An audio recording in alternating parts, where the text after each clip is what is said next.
This show's been brought to you in part by Bogart Extractors, an industry leader in hydrocarbon extraction.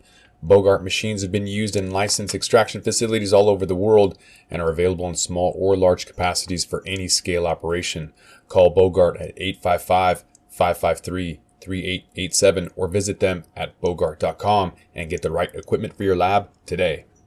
Are you ready for liftoff? Don't miss Canada's #1 cannabis conference and trade show, Lift & Co Expo, coming this May the 12th through the 15th to the Metro Toronto Convention Center. Level up your industry intel at the Lift Cannabis Business Conference, plus connect with movers and shakers from across the cannabis industry and preview new products and services from over 250 exhibitors.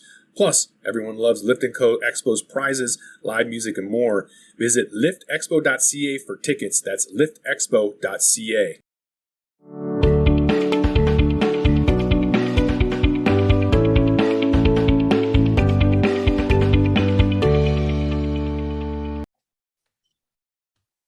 Welcome back to Green Rush Live. I'm Josh Kincaid. I'm your host today with Jimmy is out. We got to go and buy a battery for the projector. Jimmy's actually a hologram. I don't know if you guys knew that. He's not even real.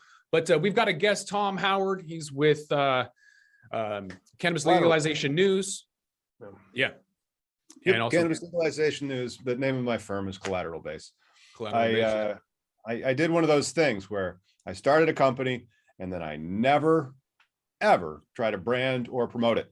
It was just supposed to sound really good to banks so that I would have no problem opening a bank account as what we call in the industry a tier 2 MRB. That is a marijuana related business, but it's an ancillary and so I just today signed up my first non-cannabis client in like 2 years because of Illinois just being just a turd out there when it comes to issuing new licenses.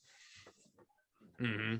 Talk to me about the Illinois sales. According to Headset's data, your total sales in Illinois is $140 million last month, and that's been dropping significantly. So is it, you have to kind of infer from the data, Tom, but are you thinking that it's from out-of-state people that aren't coming in anymore, or is it people that are cutting back because of inflation, or what do you think it is, like the last 6 months consistently seeing sales decrease?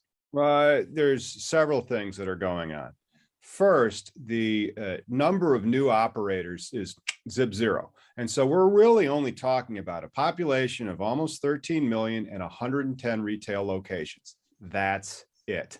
No delivery. You have to go there. And just an eighth, when you walk out the door after all the taxes on there as an adult, is probably in the ballpark of $75.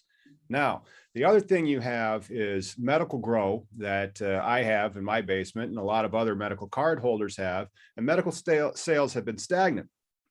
However, illicit sales are up, and illicit sales are probably to explain why it's stalled and why there's no new increase. There's no new supply that's coming online in the terms of operators. There's no new supply coming online in the terms of new products that might crash the price, like in a Washington State or a California. When you walk into that dispensary or that pot shop, as they call it up there, you can leave with a high quality eighth for less than $35. That is impossible in the state of Illinois. Just absolutely impossible. Now, if we had 100 craft growers and 185 new dispensaries crashing the price, it's like from a $60 an eighth to a $45 eighth to a $35 eighth, the guys that are selling on the street, they wouldn't be as attractive anymore. But there's been no enforcement of it. The illicit market is booming, and nobody's getting arrested for it. So why? I mean, like, if you can go buy it from your guy and it's better, it's fresher, it's runts, it's not, Cresco presents a new cross. One of its parents might have been runts. It's the actual strain that you were trying to find, as opposed to the MSO interpretation of that strain. Plus, it's not a great experience buying weed in Illinois. You go there, it's kind of like, it reminds me of I'll date myself, obviously, the Seinfeld episode, the Soup Nazi, where you go in, get checked in, you say your thing, you go to the next thing, you take your bag, and yes, it's in a paper bag, and you leave. End of discussion. You're not hanging out. You don't get to inspect any flower, bulk flower, raw flower, none of that. And so it's that's my take as to why. And I'm kind of surprised that numbers haven't even gone down, but they've definitely stalled. Yeah, I'm seeing even the sales growth was at 33% in January, dipped to 17 in February, came up a little bit, whereas Washington's negative. Our year over sales growth is -8, -11, -7%. And California is kind of flat. I would say 4 and 6 and 7% sales growth is flat for California. That brought in $420 million in sales in February, but is still seeing consistently decreasing sales.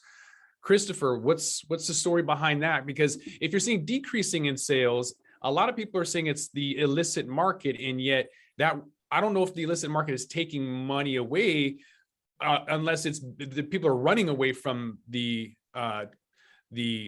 regulated marketplace because of inflation or high prices, or unless there's a better alternative. What's your take, Christopher? Why is there a decrease in overall sales?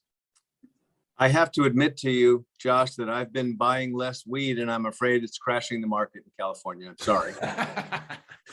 And I'm gonna have to up my game a little bit, and I'm gonna have to go kind of long get the back out stocks there and, first. You know, I'm gonna be juicing that market all by myself and getting it done. I think that a reading of most news would tell us that COVID, for example, last couple of years, I think made strange a lot of numbers, and I think we'll probably find this across the board in many industries. Either big jumps or big dives because of COVID, because we've been locked inside, because we haven't been able to socialize, all of those sorts of things. Being locked inside and not able to socialize, I think, sent a lot of people to buy at the dispensaries. I think that helps sales a lot. So it may be that the pullback is really a lot more natural and a lot more sort of natural cycle than we think. I worry that we get into these, even in any other industries, we're talking about stock price, whatever, we get stuck into that quarterly reporting, which is such a short window.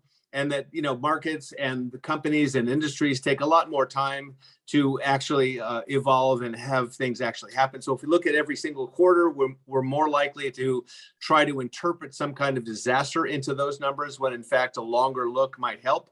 So maybe the annual numbers are maybe a little bit more helpful. In California, the thing that we talked about quite a bit, and I know that everybody's sort of heard our tale of woe about massive overproduction and massive under representation at the retail level. So we have a huge amount of product that's depressing the price of that product because there's so much. So law of supply and demand means that when there's lots of supply, price goes down. Also, we have less retail options than we should. I think maybe like you were saying, Tom, about Illinois, you have a terribly small number of retail outlets in Illinois based on the population. It's massively under supported. We have the same problem in California. We have something like 70% of the municipalities in California have opted out of having local cannabis dispensaries. An effort that I'm actually sort of involved in. So, many of these municipalities actually voted in favor of, but then the local city councils didn't allow cannabis. So there's a shift, there's a change happening. The will of the voters wasn't even really respected. So hopefully those things are becoming righted as well. So prices going down, stock prices, this and that. There's a lot of consolidation happening in California as well. We have some of the bigger, more recognized brands. For example, there's the sort of the legendary dispensary brand out here called Harborside, has just merged together with another dispensary brand called Urban Leaf, and a third company, which is a manufacturer, a grower manufacturer called Loud Pack. So they put that together three-way. That new entity is called State House. Interestingly, it's being the CEO of State House is the CEO of Urban Leaf, not of Harborside. You would think that the big, well-known entity would come out on top, but in fact, that's not what's happened. So the CEO is of Urban Leaf's guy named Ed Schmaltz, who's now the head of this new entity. Just yesterday, I believe it was yesterday, the local dispensary competitor of Urban Leaf, local community being San Diego area, called March and Ash, is now combining with a grower manufacturer called Cannacraft. So that consolidation is happening a lot in California. So we're going to be seeing some shifts in branding of stores and products and that sort of thing. So there's an awful lot of change happening. Mm-hmm. Yeah, and I don't have any information on the consolidation in Illinois, but Washington is one out of the top 10 brands own 1/5 of the market in Washington, whereas in California, the top 10 brands own 1/3 of the market. So pretty significant. And when we look at year over year in terms of the average amount that individuals are going in and spending, it peaked in May of last year. So with Illinois, right now, the average basket size, or the amount of that people are going in and buying each time, is decreasing. But in some markets, the amount that they're going to the store is increasing. So it's like they're going in and spending less, but they're going more often. And that's a matter of convenience. I would say, in normal times, that would be an indicator that the market is maturing. But I think a lot of it has to do with inflationary pressures, and people just can't afford to go and spend a lot. So in Illinois, on average, they're going in and spending $88.50, and they're going 1.5 million times. Washington, however, they're spending like $33, but they're going in twice as often. They're going in over 3 million times. So it's about price and convenience. That's the main decision maker for any product, no matter what. And in Washington, we definitely have been around a long time, and it's all about convenience. I would say the average basket size in California, as high as it was, is because you have delivery. We don't. So your delivery price of $65 keeps that artificially high. But the fact that it's at $59 now tells me that more and more people are going into the store and bringing that price down. But there's still 6.8 million people going in and buying stuff. Are you seeing anything to the contrary, Christopher, or would you say that you're seeing more people going back in as some of these lockdowns has been lifted? I think I'm going to speculate really here, just about sort of general behavior. I do believe that inflation is affecting people like it is anywhere, and so we're probably talking about groceries and gasoline and every sort of buying decision is a little bit more expensive these days. I think that we're really, all of us are realigning or getting sort of readjusted or reacquainted with the normal work life and the normal sort of schedule of things, and going out to meals and going to the movies and all the sort of pre-COVID things that were normal business. So we're getting used to all that sort of stuff. I just think that I get the sense, just sort of socially, that there's sort of everyone's sort of pulling back a little bit and trying to kind of readjust and figure out what's happening. I'm just not so sure that all of these numbers are necessarily indicative. I just think that they're a snapshot maybe, but I'm not sure if they indicate any sort of long-term trend. How about you, Tom? $88 is still quite a bit. It's almost 3 times as much as Washington. People are still out there getting their fill with cannabis, standing in long lines, or what's the scene these days? Well, a couple of things. I mean, first, in Illinois, we only have 21 cultivators, and 6 of them control 77% of the market. Oh boy. And so you really have a couple options. That's it. And then I think you're absolutely right that inflation's playing a role, simply because if it costs, people are on fixed incomes. They don't get to go to the boss and be like, hey, prices are up 10%. I need my weed. But weed prices really aren't up that much. And so I haven't seen inflation hit that like at the gas station, for example. And so I think that definitely explains why the sales would be down. But it's expensive to go to the dispensary in Illinois. It is. Like, if you go there and you get out and you've not spent $100, you did good. The cheapest eighth that you can get is probably $45. And that would be one of those eighths that they've cut because it wasn't selling, and then it's getting close to its recall date or its expiration date. But then, if you're Verano, which is 33 cents on the dollar of cannabis sold in Illinois in 2020, was Verano weed. Man, that's a great position to be in if you can. And then you only have so many places that it can be sold, and you had that kind of market share. All these other forces, I don't think really bother them that much. That's Rockefeller country right there. That's Standard Oil sort of control level. There's a lot of money being thrown around right now. Cresco Labs merging with Columbia. So you have your Illinois and your New York merger. When you guys think about that and like big cannabis versus thinking about something that people actually want, which I think of like a cookies brand that has those genetics that you desire. When you're looking at the industry as a whole and you have those two kind of dichotomies between what people want and what's being offered to you, where do you see the industry headed? Is it going to be a combination of both, or are we going to see one dominate the other, or what are you guys looking forward to? Chris, go ahead on that one. I think, well, first of all, I'm not sure that too many brands have really established themselves or sort of singled themselves out for any particular meaning. I mean, out here in California, for example, we have one brand that I like quite a lot just for their branding. It's called Papa and Barkley. The legend, or the founder's legend of Papa and Barkley, is wonderful and heartwarming. As a matter of fact, the founder's father was ill with cancer, and he created a cannabis balm, a topical, which helped him in his last days survive more comfortably. And Barkley was the dad's dog. So anyway, the whole brand is built around a story that's, of course, very heartwarming and connective. The workings of the brand, the people who are working and developing new products, are extremely passionate and missioned about high quality, natural, and really, really authentic processes, authentic, local growers and that kind of stuff. So they're top to bottom, really, really missioned around an absolutely top quality product. At the other side, I think we have groups like Tom, I think we're talking about, like Verano, for example. They're just big, right? Big weed.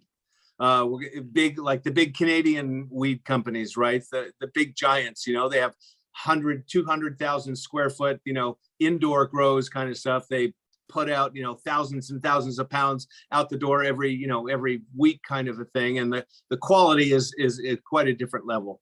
I'm not sure if people, honestly, there are purists, of course. We get, just like in craft beer or wine or tequila or anything, cars, I guess, people who need a certain level of quality. But I'll bet that there is, in addition to the broad legalization, I think there's a broad sort of people getting used to what they're willing to pay, what kind of high they're looking for.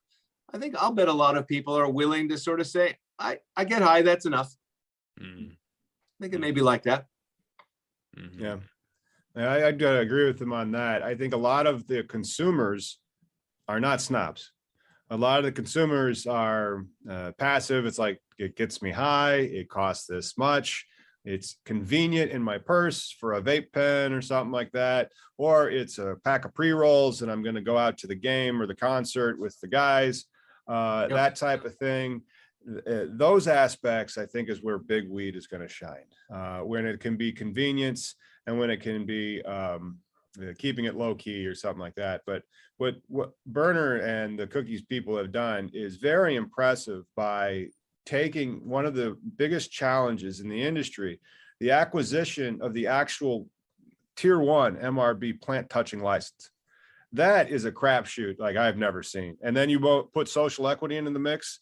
And now I'm talking about, like, I'm going to get a Ouija board out. We're going to get your team right. Let's figure out how we get through this license. And so if you have this brand that's based on IP, you can just kind of glaze over the top of that stuff and move. And that's the aspect of the industry that I find really, really intriguing. And the only way that I could see a true nationwide player, but the other guys, the Veranos, the GTIs, they're just too frickin' confident in their own abilities to even recognize that. They're like, no, our stuff's going to be the best. It's going to be amazing. We're going to have all this. And then the other guy's playing a different game and just kicking their ass. And then everybody's using their genetics and just crossing them up and then saying, like, oh yeah, we got that. It's like, it's not really that. Like, you'd have to get the IP from him to be able to put this genetic into, your circulation. But I just think that's, as people get a relationship more with the plant, it becomes more publicly accepted. I mean, like shows like this, there is an ongoing algorithmic censorship that is preventing this law from getting changed. You just can't tell how many people actually want this changed because of the active censorship of YouTube, of Facebook, of social media, because they do not want to be complicit in a federal crime. And I get it. I mean, that makes perfect sense. And so that allows these people that are publicly traded to try to force their brands by acquiring the actual license. And that it's just difficult to do because, I was talking to a guy from Missouri today, and he's like, yeah, we're really lucky to be able to pull this off and all that other stuff. But of course, the mayor's friends in St. Louis got a license, and the guys in Kansas City and the governor's buddies, they got a whole bunch. And I'm like, really? That happens in every state when they try to limit the market and control it. And so like Florida is the prime example of that. One company, oh my goodness. and that company wrote the rules. Talk about rent-seeking behavior. It's like, what can we do that no one else has? Put an orange grove in the statute, and I see the opposite for the social equity. It's like, how do we make sure that everybody who comes in after us is going to just totally blow it, fail, and then we can pick them up for pennies on the dollar? Well, make sure that they're woefully undercapitalized. And then in the case of Connecticut, they owe somebody else $3 million to boot, They'll sell for anything we're going to offer them. Absolutely. Then we'll pick them all up. Absolutely. Yeah. The Florida market, boy, is utterly corrupt. And we have to also remember that we're in a country where something like 70% of people drink Budweiser. So quality is not the first choice, right? The brand, the price, in the shopping cart, off to the game. I mean, it's, it's not. So there's a whole lot of adjustment. Cannabis is different by nature that we all know about, of course, because we are among connoisseurs, and I don't even consider myself really a connoisseur at all. And yet, we are knowledgeable enough to know how quality is developed and why quality matters. But I think a lot of people are like, I got high. Here's a loaded question. Ballot initiatives have been replaced by legislative initiatives. I think it's because lobbyists prefer that, or these vested or interested companies that want limited licenses and can, benefit financially from that, want a legislative initiative, want a limited license state. Would you guys agree with that as we kind of see Scott's going in $250,000 in New York and these the Cresco Columbia deal, these massive mergers where they kind of just see big conglomerates forming? Is that a result of the legislative initiatives allowing that to happen? Maybe Illinois was, maybe California's was. But with what they're doing in New York, and that was my topic today, the dispensing side, that looks exactly like what they did in Illinois, and they're going to be screwed. But we don't know yet because we don't have all the regs. And then the cultivation side is fascinating in the sense that the only people that can do it for the first 2 years are hemp farmers. But that at least, decentralizes the supply of the product. And then there's no dispensaries yet. And they've made it, it's super social equity in New York for dispensaries. It's called Justice Involved. Nobody is going to be this. It's hilarious. And so first, you have to be a marijuana convict. Then you also have to own at least 10% of a company that has turned a profit for the past 2 years. So then it gets a little bit more tomfoolery. Then they judge you by how social equity justice involved you are. They say, well, was it your arrest or was it your kid's arrest or your spouse's arrest? Well, where were you arrested? Were you arrested in the projects or were you arrested on Long Island? And then they go, okay, now 51% of your license has to be owned by that type of person. And 30% has to be to just one guy who has control. And you're like, all right, so you can't dilute these people out. And then how many people are actually in the state that would qualify for this? And when you have that type of thing, if it is in a limited market, the only thing that happens is lawsuits that last years. Now, if there's no numbers in the MRTA, and so the MRTA is the law that's in New York. And so if the regulator just allows an unlimited number of licenses, similar to Michigan, similar to New Jersey, then it's not so bad. But we have to kind of see how this plays out. The legislative initiative that was playing out in Illinois, woof, I think that was written by like Verano and Cresco.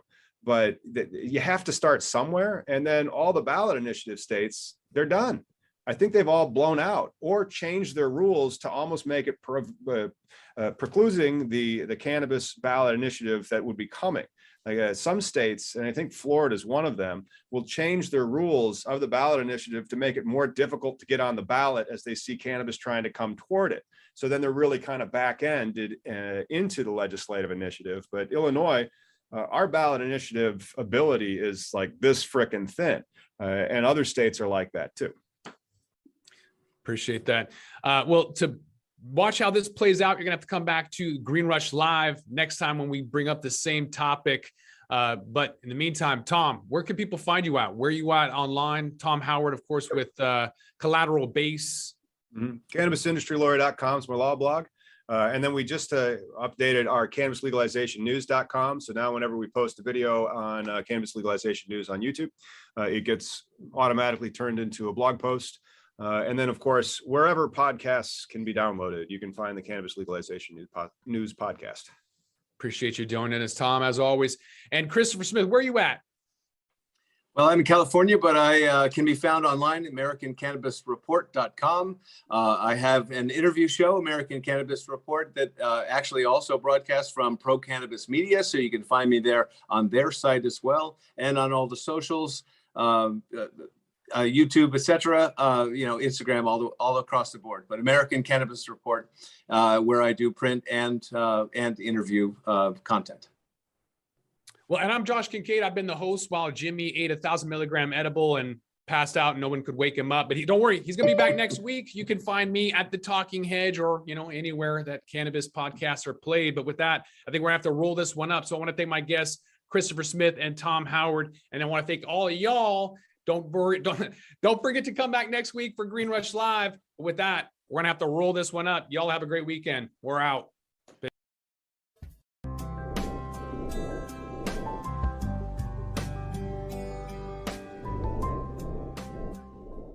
Pro Cannabis Media programming is available live and on demand on our Facebook page at Pro Canna Media, on Instagram at Pro Cannabis Media, on LinkedIn also at Pro Cannabis Media, on YouTube and YouTube Live on Pro Cannabis Media, Twitter at Pro Canna Media, and on twitch.tv/Pro Cannabis Media. So like, share, and subscribe to all of our content, newsletters, and shows live or on demand.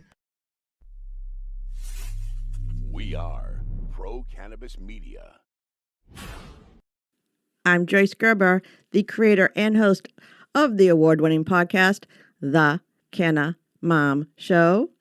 And we are on a mission to enhance the impact women have on this industry as business professionals, healthcare providers, policy advocates, caregivers, moms, by sharing and preserving their stories of love and kindness, wisdom, and hope. I am so grateful to have found my tribe of Canna podcasters right here on PodConX, and look forward to our work of crushing the stigma around cannabis and caregivers and building this new industry together.